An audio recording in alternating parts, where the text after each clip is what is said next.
subanan pa. Papa! Wala. Ako nagbaon. Wala ito subanan? Dalam din man ito. Kaya oh. Wala. Anak ra. Kung anak kay ma. Aday. Tak ka dito. Naikin lang tao.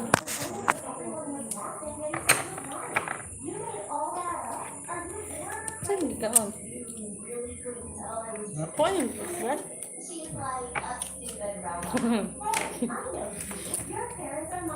Gusto ba na, anak? Hay ka dra. Kung ang takitlog yun.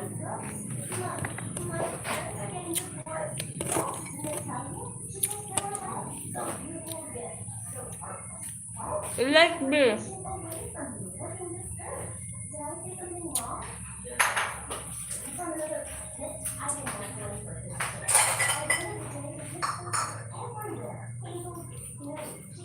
Hi. Subanan mo.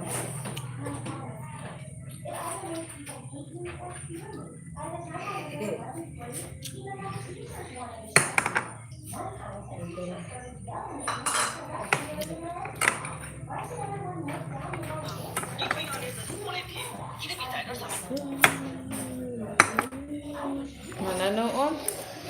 Ito na. Muna ka pa?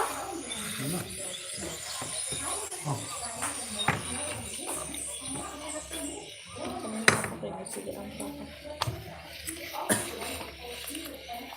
Di man unod yung palit anong duha pa. Hindi man unod. Di mo? Mahal mo yung baboy. Mahal yung baboy. May ka eh. May ikunod. Lot.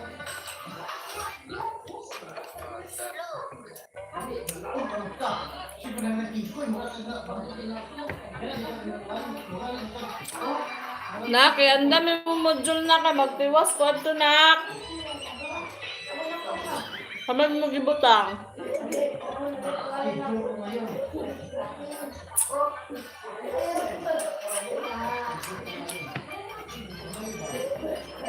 Nagtanaw ka, Ben? Nalang si one viewer. Wala ko gano'n. Man din mag-like ko eh.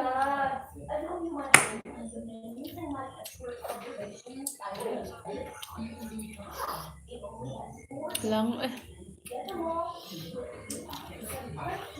Pero ito pa na yung mat.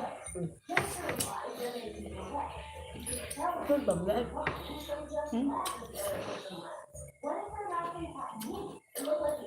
Ito ba vlog?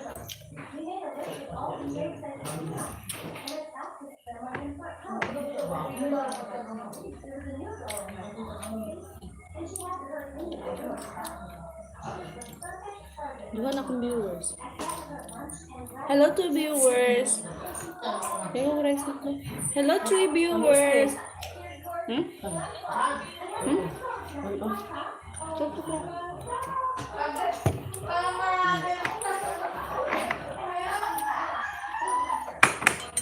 My ulam is barbecue. Hindi mabasa ang comment. Wait lang.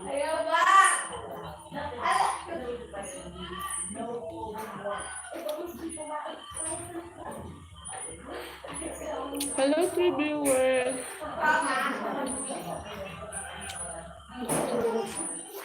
Okay na kung naunang taon na. Kain. Ba't wala makikitang puno? Saba kay mong duha dira ay. Halungon ko ng TV ron.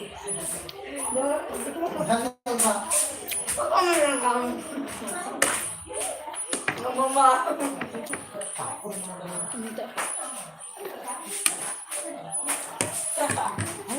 Hindi ilog ka rin.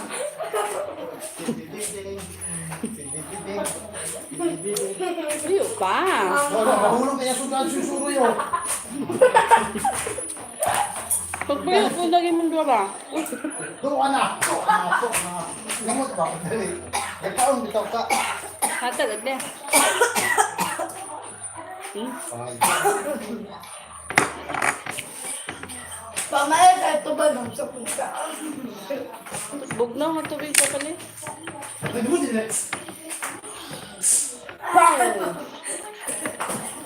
Nasa bulo. Hello, viewers. Diba? Alam mo na. Sandali din. Pumanas Ay, na. pagganto na. Din. Pumanas sa puto ba? Na. Mana. Ate ko no. May. Kana, nagwala ka na. Pumanas namin. Kanay, kabalo ka na. Oh, adobo. Wala ka ba? Pwede mo rin ito. Ikuha na kumay ka ng...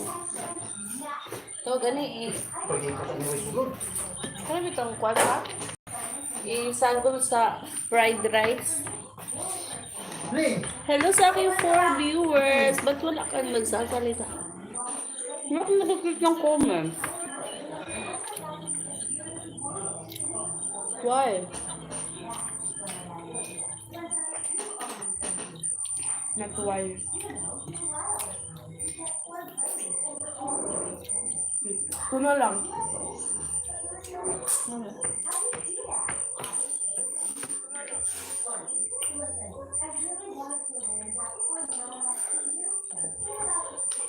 Wala lagyan ko. Ay, panay rice na. Wala lang rice. Matan. Huwag ka na ay. Ano to? Cookies.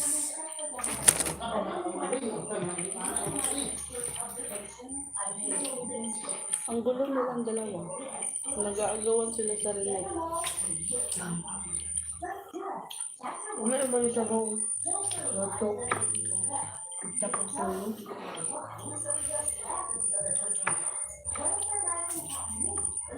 Hello sa aking 3 viewers. Nawag ba kung gawin milk? Yung pinagawin naman. Hindi mo nga akong nakunta. Nawag mo. Hindi na kasi kaya ngakaan. Ako sa papa. Ikuha ng papa.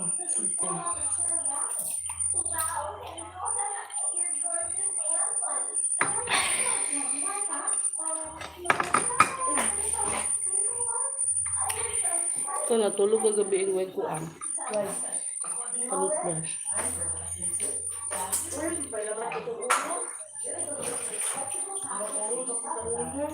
Sunod dahil lang pag magbiyahe, magkuanta. Magbun namin. Dapat pag ikaw kayo. Hello sa aking viewers. Ano mo lang? Ba't walang nagpo-comment? Comment kayo. Watch lang. Free lang. Sabi ito bigla. Laban hindi na ko.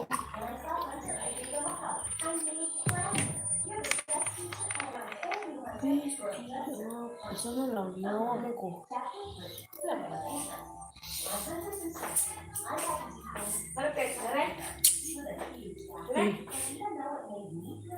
Ay, di ka. Ano, bakulakan. Dala niya akong dari.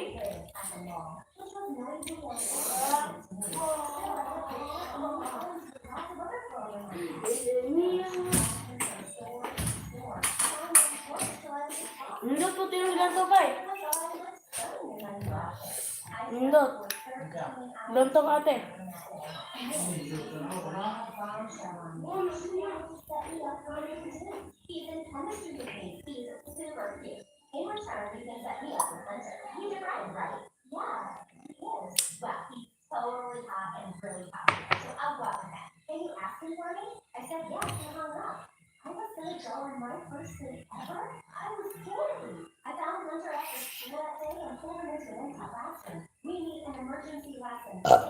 Excuse me.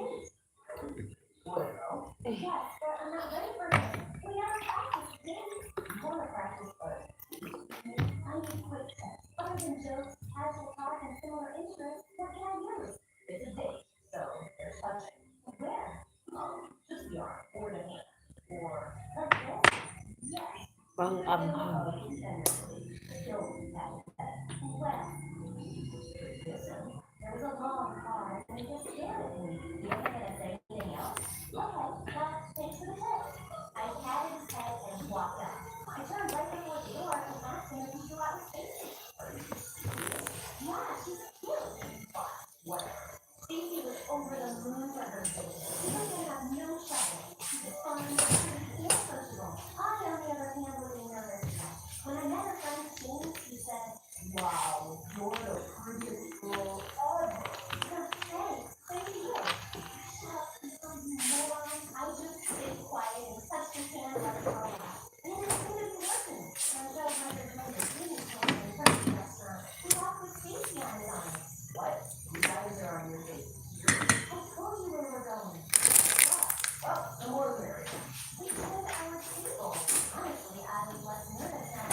Nagpalisda naman ang kuan pa eh.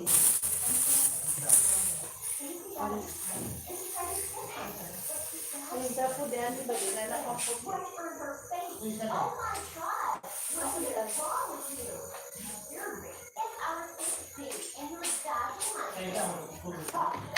Nagisi man god. Si Papa nanaway po sa akong toothbrush eh.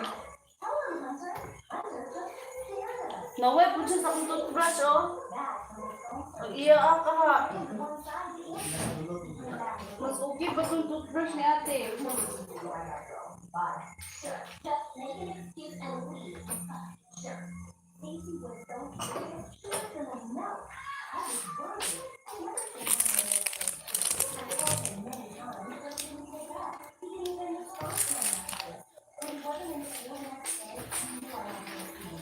Naway po siya sa akong toothbrush eh.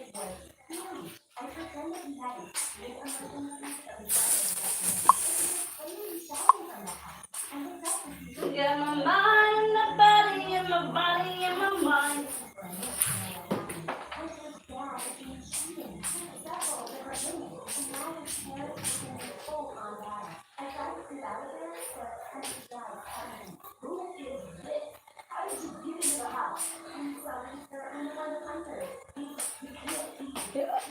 Hindi din yung abuhan na ate.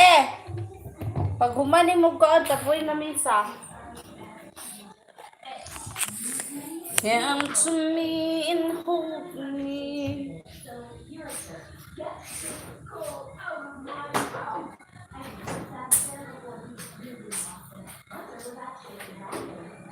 Tradition, tradition.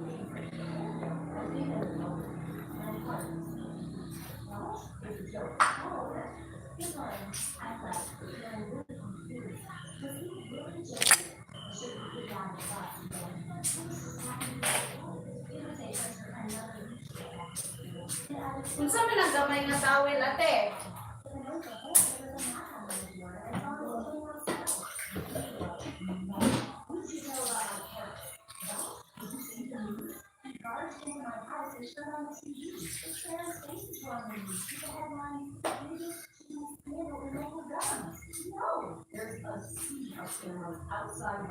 Hi sis! Sana all sis. Ito ko na yung phone. Sana all supportive. You notice anything around you? Your girlfriend was selling you. I don't know what happened to you. We haven't even kissed. I don't even like her. Do I have to spell every single thing out? Saan naman po? Yes, you do. Bubot kayo lang. This is who I am. This is what it takes to be friends with me. Thunderstorms in the house. I couldn't. It was my Dali, Apple. fault for thinking I could ever understand all the rules. tan og No matter how many times. Magbuot man mo. May mo may ang gilanta. Gaya ng bata ang nawa ni Martin. Did you sell Hunter out? Yes, the news channel gave me a nice price for this Magbuot cover. mong nagsalida mo ganina.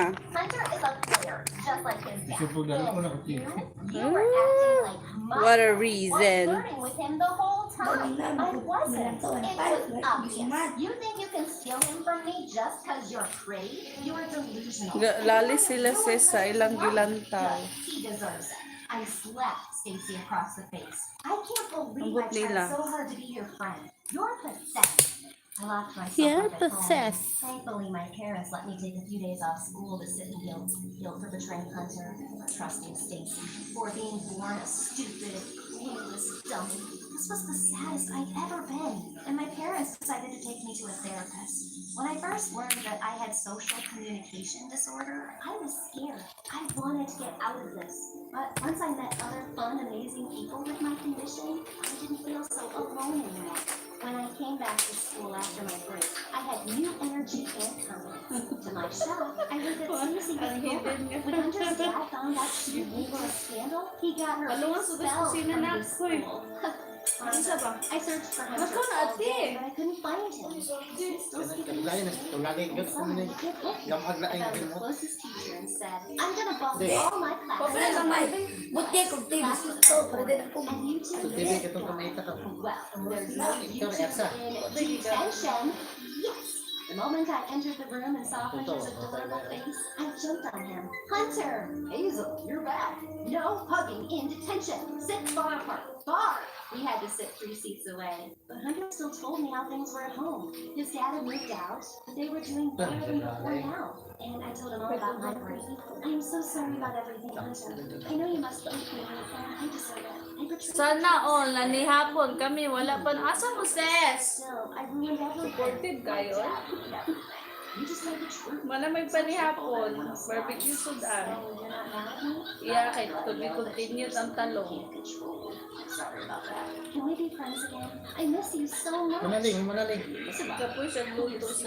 Pranks, your jokes, your smile, Barbecue and I na. like myself better when I'm with you. Umikit. Suddenly, Hunter Sabi crossed na the lang street dito between us, galing and it's sweet. Oh my God. I'm glad to see. Yes, good. He kissed me again, and our teacher screamed, "No kissing in detention!" Manatulaling. ay, sus, ay, kung hindi TV din mo. Ida. Kailan ni Gara? Ate, Nasa dito ko. May palagbe sa dali dito ko. Ano lang? Ante mo. Ante mo. Hi, I'm Jane from California. Please like and subscribe. I was raised by a single dad who loved me to bits. He was a successful doctor, and even though he was always busy, he always made sure to give me all of my meetings.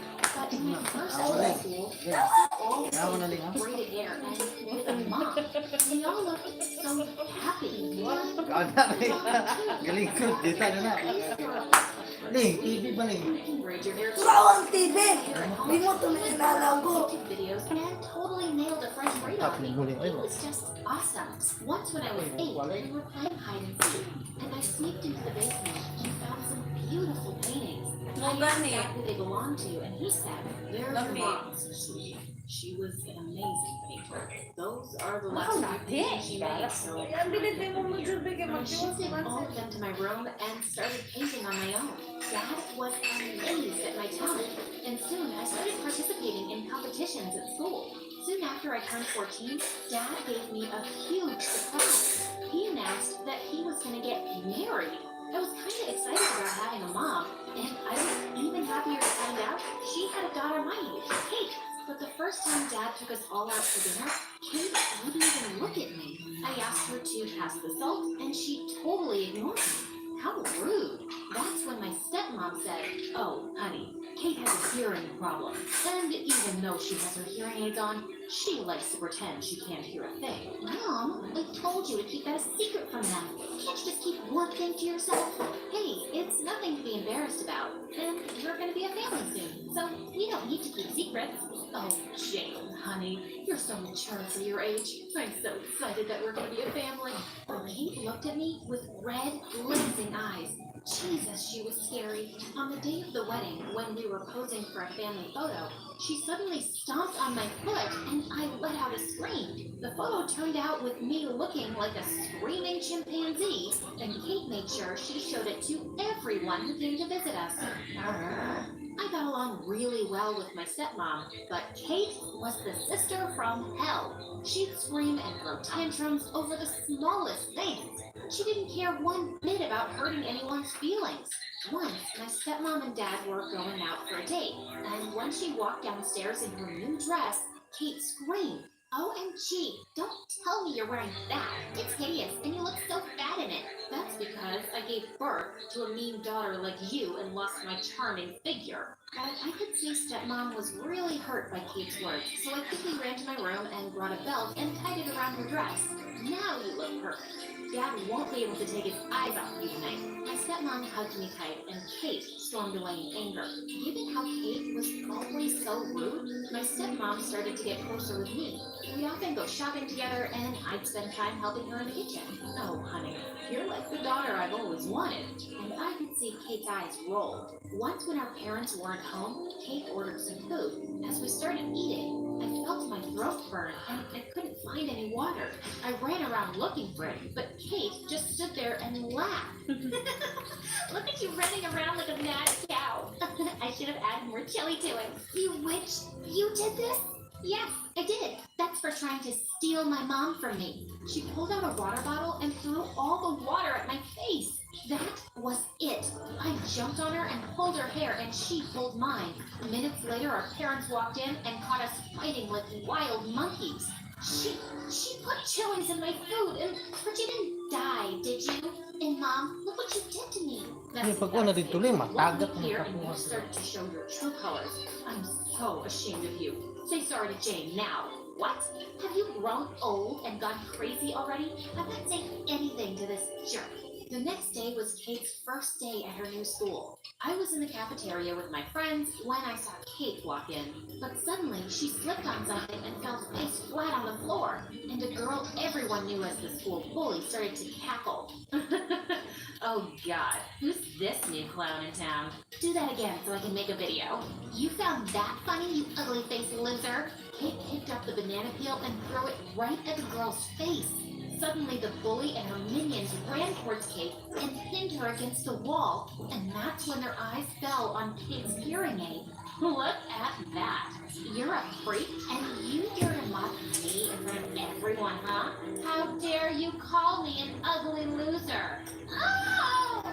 I couldn't just stand and watch, so I got up and pushed the bully away. That's enough. Leave her alone. You really want to mess with me because of this weirdo, Jane? Who are you calling a weirdo, huh? It better be your mother. Saying that, Kate bumped her head into the bully girl's face, and she fell to the floor crying. All the other girls ran out of there to save their butts. And then Kate went all bonkers on me. I don't need you to save me. You got it? Wow. Is that your thank you? No. That's my stay the heck out of my face and my business. Mom's stupid enough to fall for your little Miss Perfect act, but I just think you're trash. Saying that, she stormed off, and we didn't talk to each other for days. Then a few days later, I saw Kate hanging out with the frickin' bullies, but I couldn't care less. She herself had the attitude to be one. They belonged together. I had a big art competition coming up, and I was totally focused on that. But one day when I was practicing in the art room after school, I overheard some kids talking outside. Mrs. Dudley's not a teacher, she's a witch. How dare she fail all of us? We should teach her a lesson. She loves her stupid garden, right? We'll destroy her garden tonight. Tonight? But no buts, Kate. Are you in or out? You want to be part of the gang or not? Cool, let's do this. That was Kate's voice. God, this girl was really asking for trouble now. Dad and stepmom were out of town, and I kind of felt responsible for this idiot. I had to try knocking some sense into her. Later that night, when she was sneaking out, I walked into her room. Kate, I heard what you guys are planning to do. Don't do this. Those people are bad, and they're no one's friends. Why can't you keep your stupid nose out of my business? You're just jealous that I hang out with the cool kids, and you've only got your stupid paintings to keep you company. Just buzz off. And she slammed the door right in my face. Oh, I was so done with her now. But a lot of time passed by, and she didn't come home. I almost fallen asleep when suddenly I got a call from Kate. She sounded really scared and asked me to come get her. When I got there, she was nowhere to be found. I was beginning to think it was a stupid prank when I heard some noise coming from the bushes. Jane! Jane! I found her sitting there crying and clutching her ankle. Oh my god, what happened? When we were exploring the garden, suddenly the alarm went off and everybody panicked and started running away. But I sprained my leg and no one wanted to help me, so I hid here in the bushes. It's alright, I got you. Let's get you to the hospital first. I rushed her to the hospital and got her treated. You were right. Those people aren't my friends. And thanks? I didn't know you were familiar with that word. Look, I'm sorry, okay? Don't make this harder for me, and please, don't tell Mom. I promise, I won't. After that day, we actually started to get along a bit.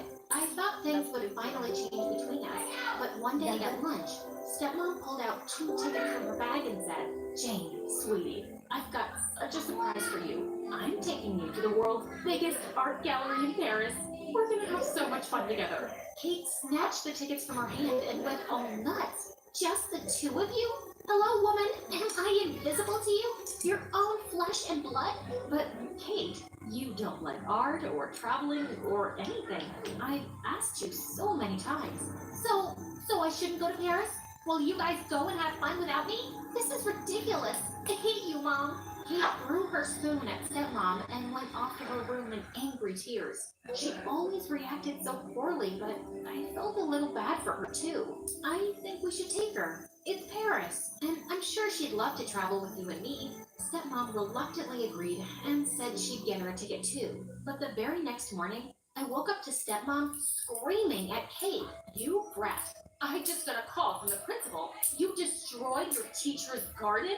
They recognized your face in the CCTV camera, and they were going to expel you. Do you know how much I had to beg them not to? And I have to cover all the damages. Why don't you just let me live in peace for once, Kate? Why can't you just be like Jane? Why don't you just go and enjoy your vacation with your perfect daughter then?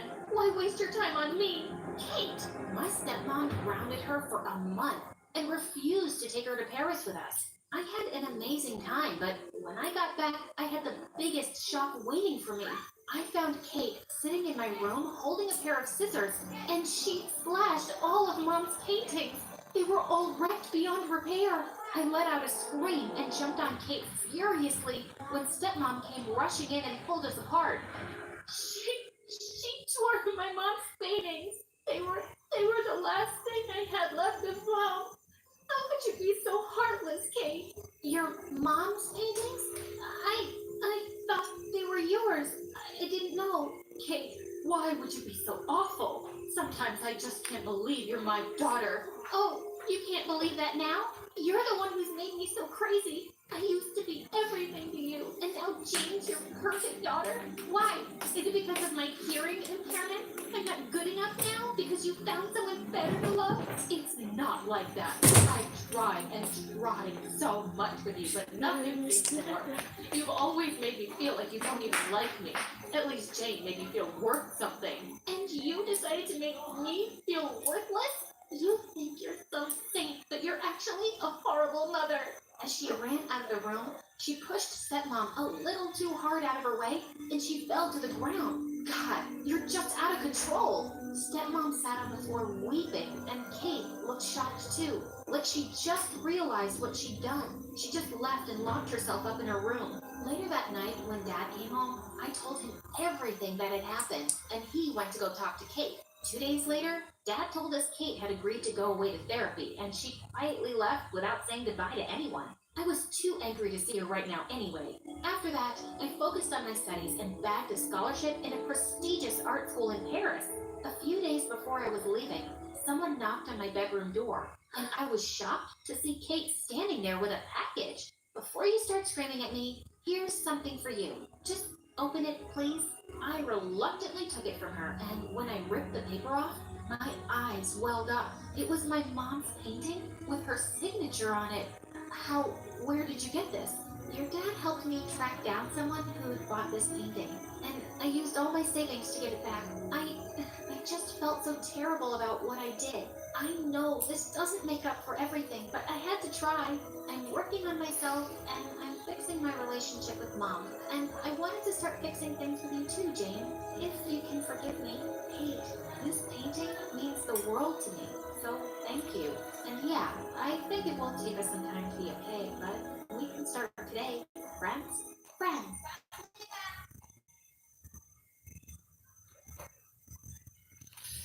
What? No.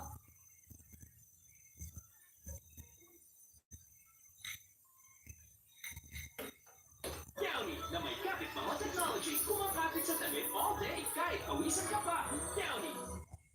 Introducing Shopee Supermarket. Mag-enjoy sa 5 pesos. Hi, I'm Kelly. Since Dad left soon after I was born, it's just always been me and my mom. And I realized quite early on that she wasn't quite normal. On my 3rd birthday, Mom suddenly started running around like crazy and pulling the curtains shut. Then she blew out the candles on my cake and pulled me under the table.